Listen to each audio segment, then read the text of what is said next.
Hello guys, आज मैंने करी पूजा। पूजा करने के बाद मैंने आज कन्या पूजन रखा था, तो मैंने अपनी बेटी से कहा बेटा तुम भी कन्या पूजन के लिए बच्चों को बुला के लाओ। वो लाई बच्चों को बुला के और उनको सब के एक एक करके पाँव धोए। पाँव धोने के बाद मैंने कहा यार तू तो बेटा कुछ ज़्यादा ही बच्चे ला गई, मैंने तो 11 बच्चे बुलाए थे।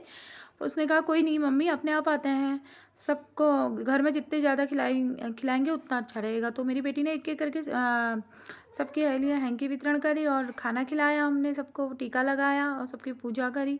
सब छोटे मोटे बच्चे थे, इतना स्पेस भी नहीं हो पा रहा था घर के अंदर, फिर भी हमने सबको खाना खिलाया। और उसके बाद बच्चों ने कहा यार हमें भी जल्दी थी करने की, क्योंकि हमें भी भूख लग चुकी थी। हम 2 बज चुके थे, कन्याएं नहीं मिले। मेरी बेटी 1-2 जगह गई और सर्च भी हमारा काफ़ी नहीं मिल पा रहे थे कहीं भी बच्चे। फिर बड़े मुश्किल से हमें बच्चे मिले, और बच्चे मिले तो दोनों टीमों के बच्चे मेरे ही घर में आ गए थे। बच्चे बड़ी भी थी लड़कियां और छोटी भी थी, बट मुझे किसी को बुरा लगाना अच्छा नहीं लगता कि यार तुम मत बैठो, वो बैठेंगे, वो छोटी हैं। मेरे लिए सारी कन्याएं थी और मैंने सबको पूजा एक एक करके, मतलब सबकी पूजा करी। और मैंने कहा कोई बात नहीं, 11 नहीं तो 18 ही सही। 18 बच्चे थे कम से कम, और 2 उनमें जो थे बॉय थे। और जो बॉय थे वो कह रहे थे आंटी हमें भी देना सब कुछ जो तुम इनको दोगे।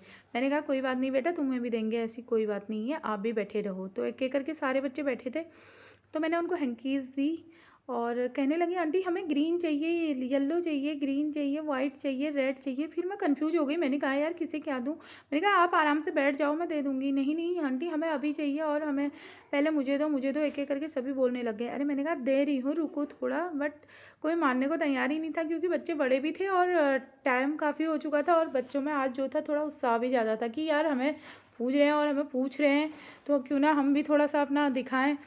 तो मैंने कहा चलो ठीक है, बच्चों की तो मस्ती अच्छी रहती है। तो सारे बच्चे हैंकीज़ मांगने लगे, और हैंकीज़ थोड़ा कम भी बढ़ गई थी। बट मैंने अपनी बेटी से कहा बेटा आपको मिली है जो हैंकीज़ वो दे दो, मैं आपको मार्केट से फिर से दिला दूँगी। उसने कहा कोई नहीं मम्मा। वो भी फिर अपनी यहाँ से सारी हैंकियाँ ले आई, और मैंने उनकी सारी हैंकीज़ दी, सारे बच्चों के लिए हो चुकी थी और सारे बच्चे खुश भी हो चुके थे। अरे मैंने कहा प्लीज़ यार नीचे बैठ जाओ, मैं तुमको खाना भी कैसे खिलाऊँगी। और